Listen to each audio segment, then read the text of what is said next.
بسم اللہ الرحمن الرحیم۔ حضرت لقمان رضی اللہ تعالیٰ عنہ کون تھے؟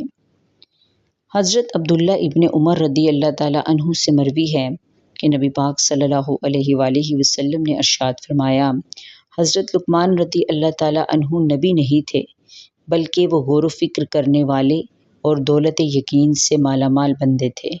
انہیں اللہ سے محبت تھی اور اللہ بھی ان سے محبت فرماتا تھا۔ اللہ تعالیٰ نے انہیں حکمت کی نعمت عطا فرمائی تھی۔